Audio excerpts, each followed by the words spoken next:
If you ever had a chance or the unfortunate chance to be locked up in a jail or a prison, one of the things they do is they keep it cold for germs and the spread of germs. Late at night, it's cold. The worst predicament to be in a jail or prison is to have no covers. It's very cold at night. You got no covers or just a thin sheet, you get very cold. Reminds me of the slaves coming in on the ship, cold water splashing on them, hard, ice cold water. They ain't have no covers. They was freezing late at night. I was explaining it to my son one day, and he said, "Dad, you know you the same way. You cold when you're delivery. You hard." I said, "Yeah, like no covers." He said, "Yeah, that's your name, no covers."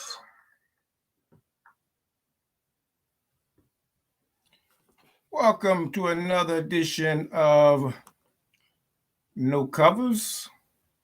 I'm trying to get everything started here. Welcome to another edition of No Covers. Back in the house, another show, impromptu. I've been working on this show for a couple of days, and something happened today. But before I explain that to you, you see the ticket at the bottom line of every show, No Covers Gammy Admission at nocovers.org. Just to do some house cleaning, because somebody got an email the other day from someone that went to our website at nocovers.org. And they asked a question to me. They were confused on the name David Walker Center, or the David Walker Economic Education, Health, and Culture Center. So initially, our 501c3, which is still our 501c3, is the David Walker Economic Educational Health and Culture Center. That was to be a center here in our city of Wilmington, North Carolina. I looked at a couple places, and we were going to build an African conscious center that focused on our liberation, our struggle, a Black History Center, with all of the books, the literature that we have collected, and the products that we have collected. COVID hit, and I stopped looking at buildings, basically. COVID hit, and we decided not to go that route. That center is still in existence. It is just being formulated online. Because of COVID, we are not attempting any more brick and mortar buildings, because everything is global now, everything is universal, and everything is changing. When it changes, you have to change with it. We've contracted with a web builder, and I'm trying to build a cultural center online that will house all of our activity. We're using several different websites right now. We want to bring all those in-house and have our own website. So that's the goal of the David Walker Cultural Center. No Covers Gammy Admission is a birth child out of that. We have two companies. Another company I have is No Covers Publishing Company. The No Covers Publishing Company is not a 501c3, it's an incorporation. It sells the books and the products of No Covers. So the books and the products you find online at Amazon, the 5 books we've written, the other books that I have for sale are on Amazon. The used books I have on sale, you see those go on Amazon. Those profits go to the David Walker Center and the No Covers Mission. So it's all in house one. You just don't get confused by the names. David Walker Center is the No Covers Gammy Mission, all wrapped up in one. Folks asked me another question about David Walker, and I brought this book tonight called David Walker's Appeal. David Walker was born in Wilmington, North Carolina, where we are stationed at here in North Carolina, because I know I'm now talking to international folks as well. So you all that are internationally want to know about David Walker, contact us and get this book. We have it for sale.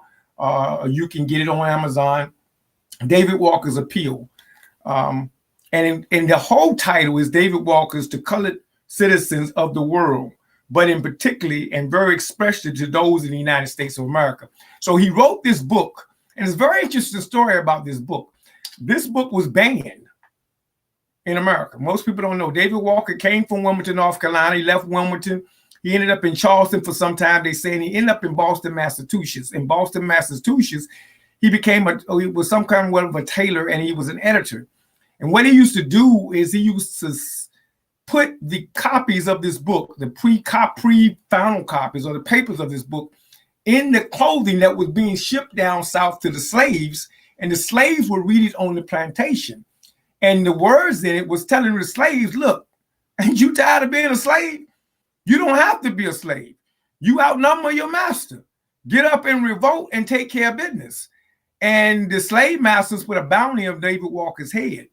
And eventually David Walker was mysteriously poisoned, after this book became public enemy number one. This book was public enemy number one. David Walker's Appeal was public enemy number one in America. So we named the organization that we functioned under after David Walker. I got to give credit to Brother Larry Thomas of the city of Wilmington, from city of Wilmington. He was the first person who had a David Walker organization and used to have the David Walker parade here in our city. For years, it didn't happen. And I contacted Brother Dad, and one day he said, go with it. He said, nothing is etched in stone. Take it and run with it, brother. And so we ran with it, started the David Walker Center, 501c3. And from that came what we were doing in Gambier. We just birthed it up under the organization. So when you contribute to the David Walker, the No Covers Gambier mission, you are contributing to the David Walker Center as well. And you're supporting the mission that we have to liberate the mind economically, educationally, health-wise. We do things on health, and culturally as well. Tonight's show, did the police stop shooting, or did we stop protesting? Now, I gotta give Kahan credit tonight, and I hope he's online. I'm pretty sure he's on Facebook listening to me now, because I was thinking about doing this show later. I wasn't going to do it today, but he hit me with something coming out of the city of Fayetteville, and I had been researching this show for a couple of days. And the reason why I started researching is very interesting. I saw an article researching, and I saw an article of all places in the Al Jazeera newsline. Now, you all that don't know the Al Jazeera newsline, that is a Muslim newsline. That's where I go get my Afrocentric news from, see what's going on in the Islamic world, see what's going on in the worldwide. The BBC and Al Jazeera, I go to those news sources. Fox, CNN, that's like salad for me. I just go there and get what I can get. I usually go to those worldwide websites because they're not biased, number one. They don't have a political agenda. They don't have a foot in the race in America. So the news they give you are going to be unbiased news, especially the BBC, especially Al Jazeera. So when I go and research it, I just go Google it sometime. I read one article, and the article I got here, it was how many people have been killed by the U.S. since George Floyd. So the article was a couple months ago. And I want to read something from the article that struck my attention right away. It said between January 2013 and May 21, police of the United States had killed at least 9,179 people, according to the data of Mapping Police Violence, a research and advocacy group. Since George Floyd's death exactly a year ago, the group has recorded at least 1,068 police killings across the country. That's an average, they say, of 3 killings a day. So this led me to Mapping Police Violence, which I hadn't looked them up in a while. I used to keep track of them on a regular basis. Mapping Police Violence is an interesting website for you to go to. So what they do is they map police violence every day across the United States of America. Matter of fact, not only do they map it, they show you state by state, city by city, and also person by person. It's a couple sites like that. Statistia is another one that maps them. It maps them by race and categorize them. I mean, just Google some. You just Google more for TikTok and the rest of it. That's just for fun. Use your Google. You got a question, Google it. You go do some research. Just Google You can Google how many blacks were killed by police last year. You're gonna get an answer. How many people were killed by police last year? You're gonna get an answer. Just Google. Use that tool for something else than foolishness. Getting tired of the foolishness. I got another show coming called The Dumb Stuff. I'm tired of the dumb stuff. But anyway, I researched that, and then I got another article that happened to be in Time magazine. And it said people expected the police behavior to change after George Floyd murder. And I said, oh, really? Did they? And it said the numbers tell a different story. And it said the numbers paint, reading it says, I don't want to paraphrase, I'll read it. The numbers paint a far different story. Since June 2020, police in the U.S. have killed people across different backgrounds virtually at the same rate that they have for the past 5 years. That's their opening statement. I'll read that again if you didn't catch that. The numbers paint a far different story. Since June 20, police in the U.S. have killed people across different backgrounds at virtually the same rate they have for the past 5 years. Now, when you talk about race, we are 13% of the population. Yet we are killed at 27% rate. That hasn't changed. Since George Floyd, that 1, 2, 3, put them together, that hasn't changed. Go do the math and do the calculation and go to the website. It's nothing I'm making up. The rates haven't changed. The numbers have not went down as much. Now, statistics I will shows a decline slightly in the number of deaths of blacks, and particularly because I'm thinking they're thinking twice about pulling the trigger. Y'all did make some records out there. However, the rate is still the same. So the question I had to come to was, have they stopped shooting? Well, no.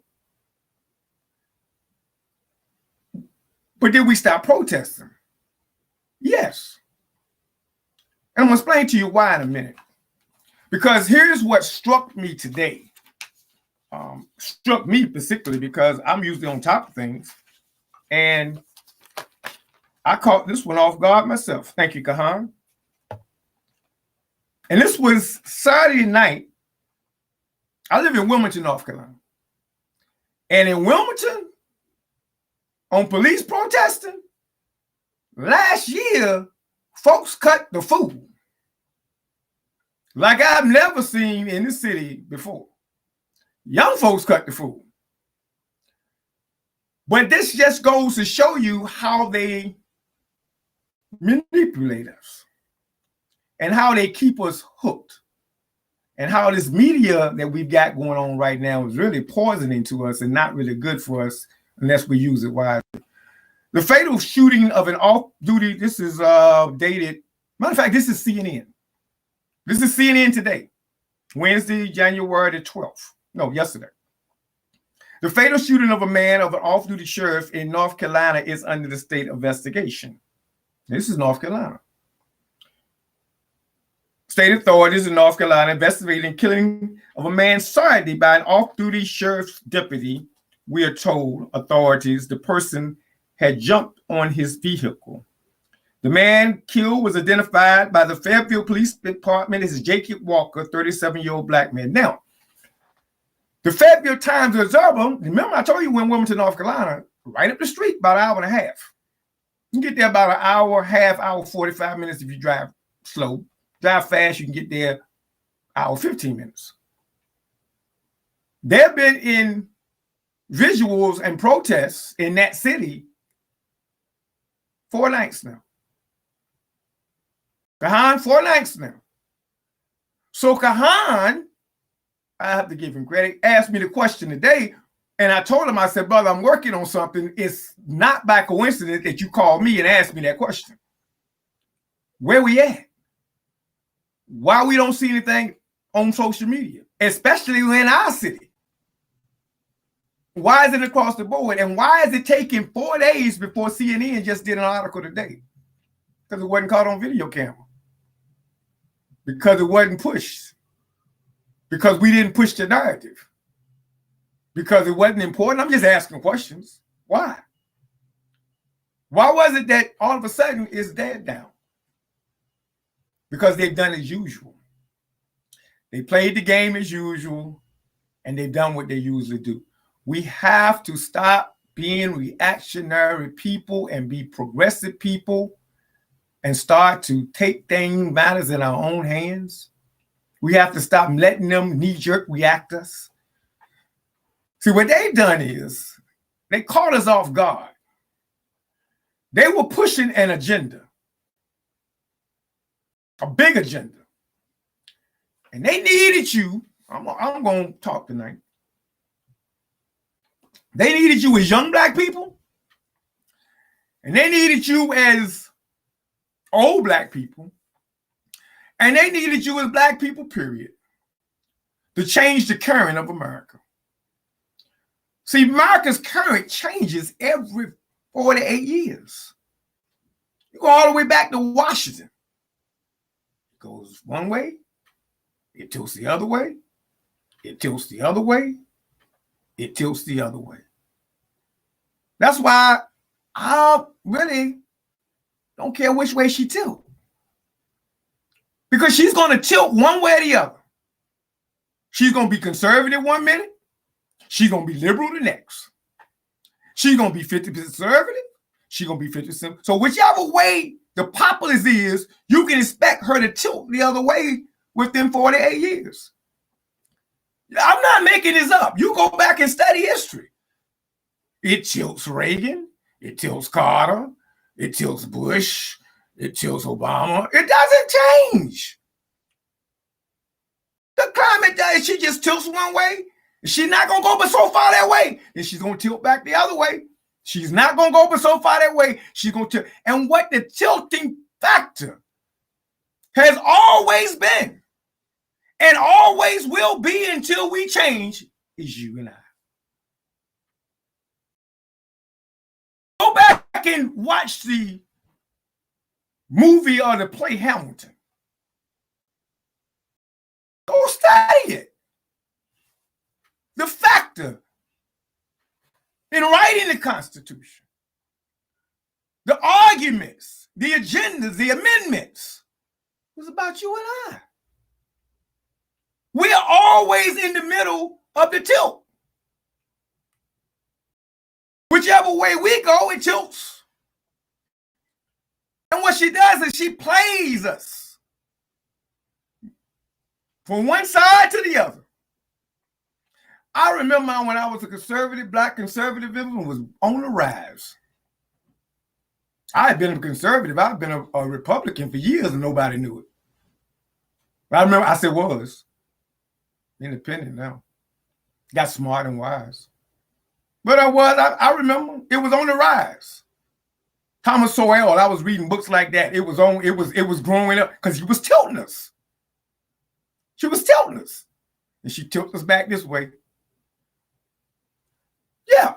So last 3 years of hell, we've been in hell. But the 3 years of proposed or 4 years of proposed hell that we caught, she needed to tilt the other way.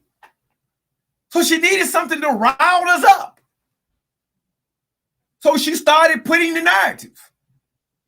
A narrative that has been happening and continues to happen. We keep getting killed by beliefs. But it was important for the last 2 years for her to push the narrative, push the narrative, push the narrative. CNN, ABC, Fox, push the narrative, push the narrative.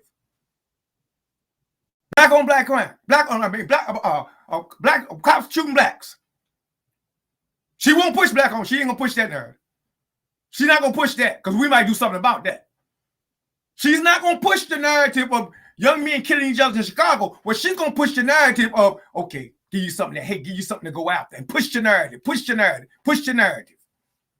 And she pushes the narrative and we react.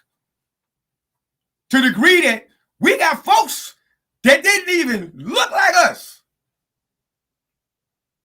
Go with the narrative. Lock down bridges, shut down highways, laid out in the middle of the street. We ain't going nowhere till this thing is changing. What did she give you? Oh, a few cases. You get in a couple now. I got it. That's all you get. After 400 years, That's all you get from me. You're not getting this from me. Not no applause.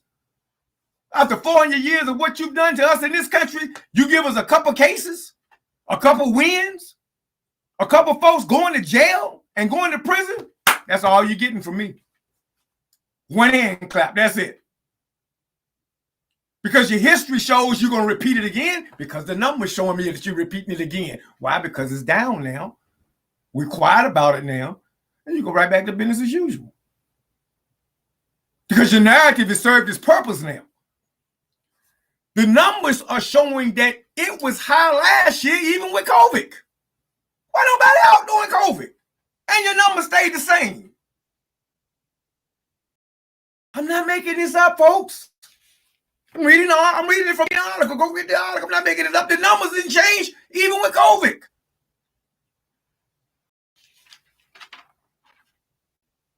Jason Walker, I don't know the situation yet. I'm one of those ones I don't speak until I get the research. I research. I saw this. I saw it in Russian, and I was going to research it. Kahan, thank you for bringing it to my full attention. Because I'm from Fayetteville. Part of me, I was in Fayetteville for a couple of years before I came to Wilmington, North Carolina. I know this city real well. Very active city. Know a lot of Muslims in this city. A lot of my brothers and sisters still in this city. Yeah. Jason Walker, 37-year-old black man, shot with an off-duty police officer, and he was unarmed. Not a bleep. I checked all the channels today. Not a bleep. Not a little bit. Not much of a bleep. Not with the video camera. No. Not a bleep. Why? Because it served its purpose now. And we're not pushing because we cool now. Until the next time somebody pushes our button and tells us, they tell us what to wear, what we should look like, what our name should be, how long our hair should be, what kind of job we should have, what kind of job we shouldn't have. When we going to tell ourselves something and be who we naturally are and what we naturally want to be? Hurts me, but it is what it is.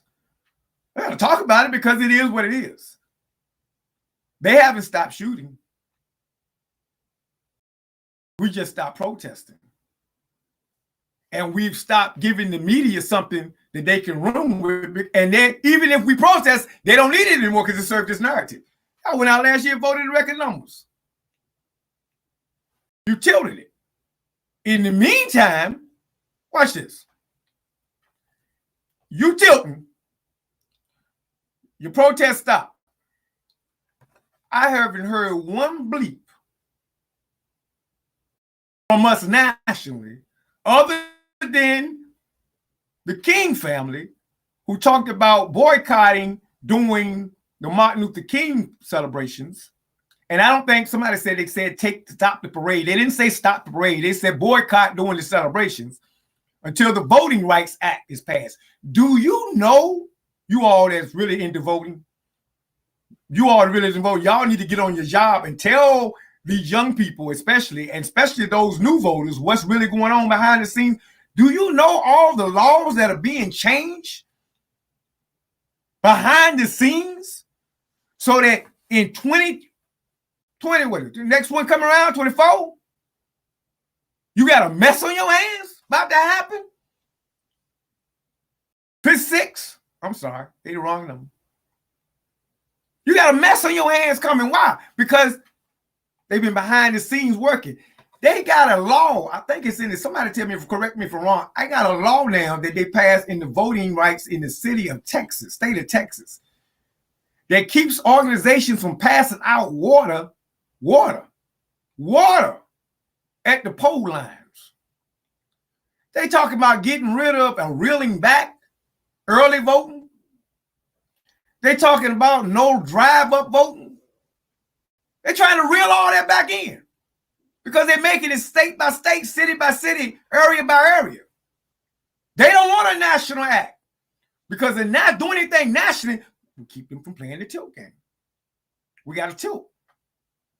America would rather tilt every 8 years, but she don't mind tilting every 4. She's still America. The masses,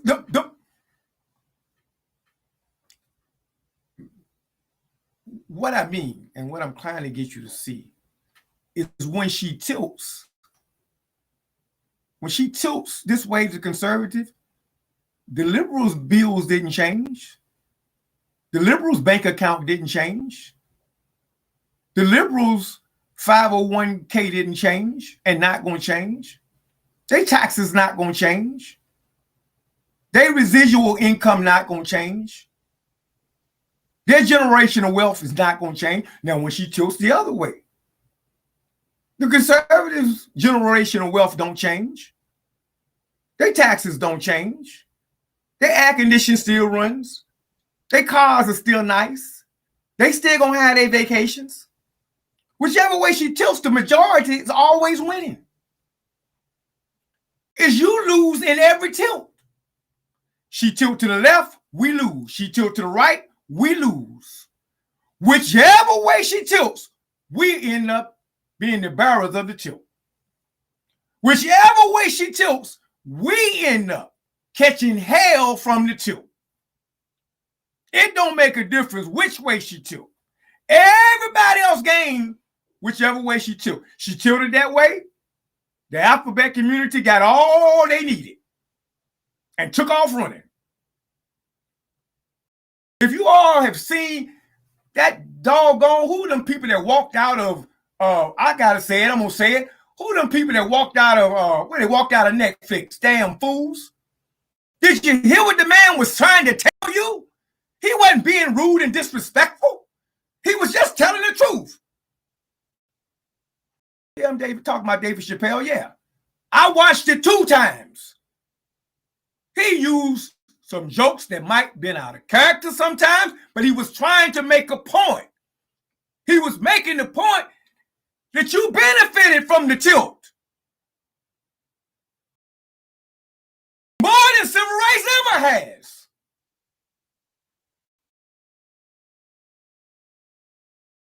Civil rights was once civil rights, it became women's rights. Started off with Rosa Parks and civil rights, it became no man left behind with women's rights. There was a law called no man in the house rule. No man in the house rule. It became women's rights. Always lose.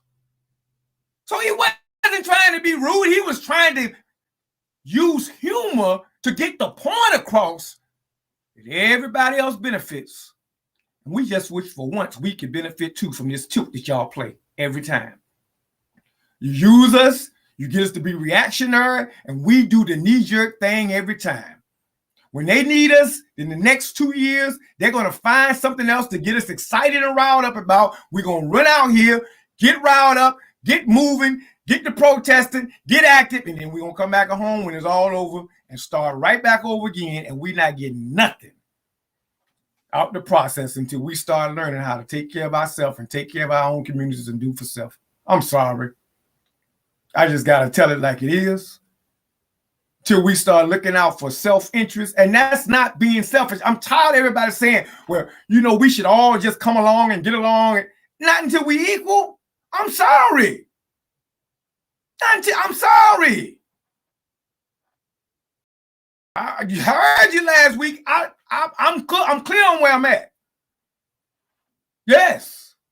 I love you. I got love in me. But this, I'm not supposed to fight for what's mine? And you got yours. I'm going to love you. You got yours. I'm still going to love you because I want what you got. I want to be able to go in the bank and get that same loan. I want my son to be able to go get that same job. I want him to be able to buy the same house, to have the same opportunities without restrictions. I don't want him I explained to a young man the other night, I won't want him to have to work 3 times as hard just because of who he is.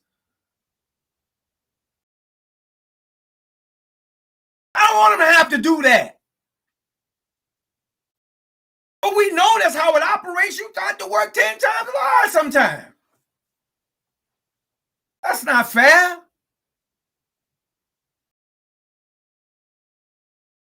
So, Brother Han, to answer your question, we stopped protesting because they didn't need us no more. We stopped protesting because it stopped being on CNN. We stopped protesting because it stopped being on ABC. And then eventually it stopped being on Facebook. And then they really got slick because see these people play chess games with us. They both everywhere you went, you saw Black Lives Matter. And they knew what they was doing. They kept pushing. And here's what happens. Here's where I saw it happening. And go back, and I said it before, go back to my earlier shows. Go back to when I was at the radio station. Got in trouble for it because people thought I was beating up on Black Lives Matter.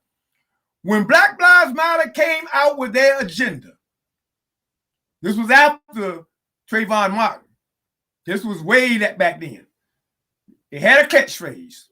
I studied the sisters, studied them well. When the agenda came out, I said, uh-oh, they didn't write this. Not them. I said, uh-oh. And what happened, they put us in a box. Because it was termed Black Lives Matter, we as blacks couldn't say nothing. We that knew couldn't really say anything. Because if we said anything, people were running with it so hard that if we said something, oh, you just hating. You just condemning.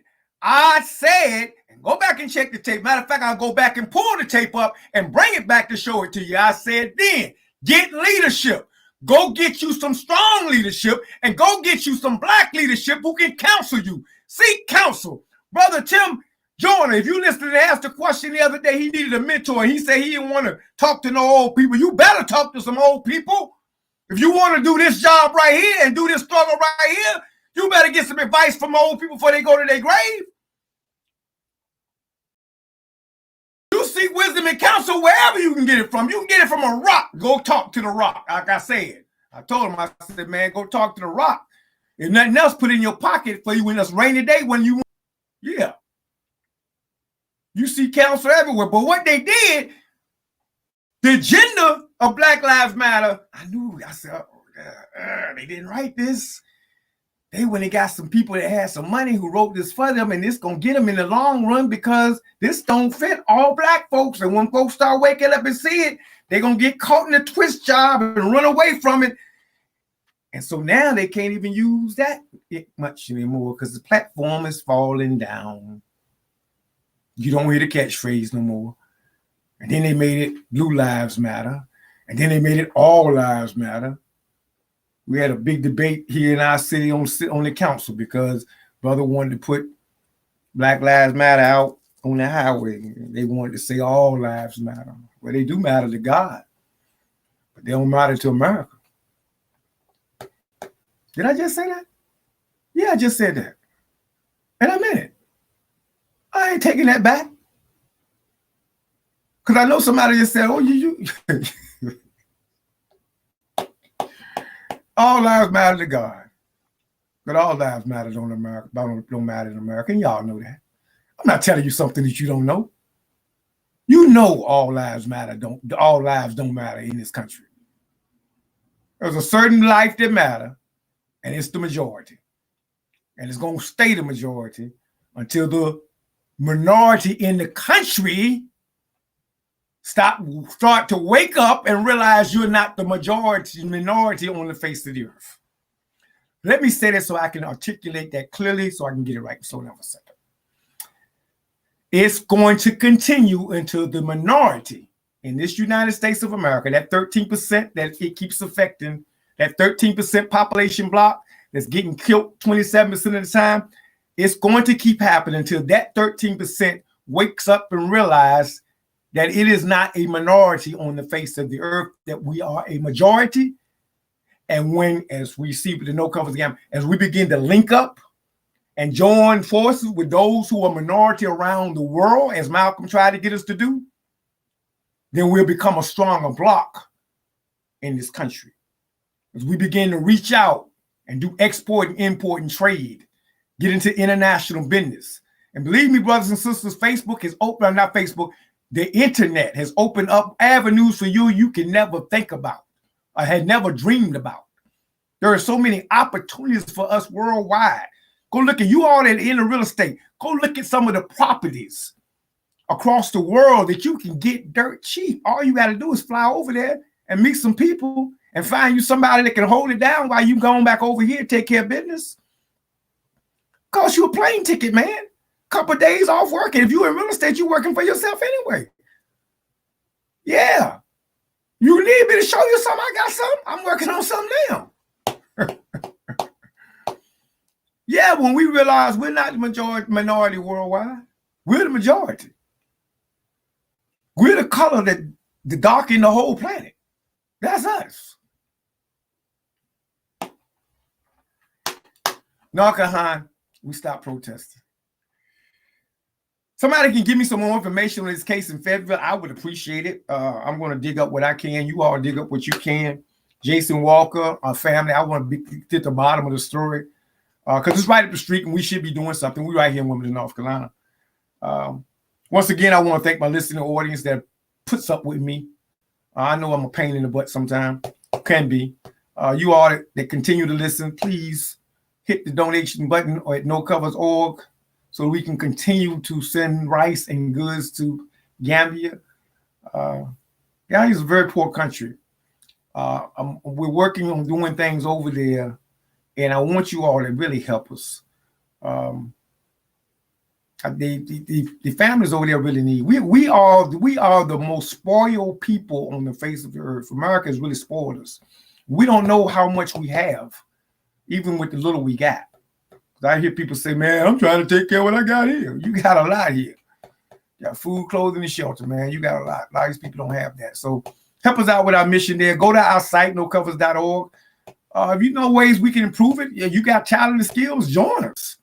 You know, we need people in the organization to help us. Join us. Join what we're trying to do. Look, I want to do a newsletter, a lot of things we want to do, but you got people that stand back, join us. Join what we're trying to do. Hit the button, hit the like button. Let us know you really want to help and get involved, especially with the mission. I want to take 16 people to Gambia this year, in November, if possible. I want to take 16 people. If you want to be one of those 16 people, hit me up. There's a place in Gambia that I can get pretty reasonable that holds about 16 people. Is Gambia. Now, your 16 I'm asking for, make sure you're not, shall I use that word? Make sure you ain't bougie. Because I don't like to waste money, and I don't want to waste your time. If you want to go to upscale and live like you want to live hot, like you're in Myrtle Beach somewhere and live, $150 a night spot. I can take you. I got 3, 4, 5 places I can show you where to go. And really, you can go there and they got the buffet for you and all that. You're not going to enjoy Gambia. You're just going to be a tourist, and people are going to be asking you all kind of tourist questions and trying to take your tourist money. If you want to see Gambia or you want to see Africa for real and be involved with children and talk to the people and meet, if you want to ride a bicycle around town, get with me. Get with me. We can go and have a good time. Reasonable. Average cost out your pocket, $2,500. That's including your plane ticket. Get with me. Hit me up, but you want to be one of those 16. We want to take 16 people over there and let you see exactly what we're doing. Hopefully 16 people that are involved with our Gambia mission. And so you can come back and then you can take and get 10, and then we got 160. And then those 10 can come back and get 10 more, and then we got 1,600. That's how we're going to get 1 million people. And that's how we're going to get 1 million likes, and that's how we're going to get $1 million going over there on an annual basis. Annual basis. Annual basis. Save the Children has $23 million going on an annual basis, and I don't know how much hits the ground. But I know, I guarantee you, I promise you, with the breath that I breathe and the life that I live on, if you help us, it's going to go to the people. Other than administration costs and what we need for whatever to survive, the money, goods and service that we say we're going to spend and we're going to send is going to go to the people and go to those children. And you're going to get to meet those children and talk to those children and have an enjoyable time with the families and have a great African experience. That's all for tonight. Peace and blessing, family. Kahan, appreciate you. David Walker's appeal, get it? I think that's all. If not, I'll catch you on the next trip. No covers. Peace out. One God.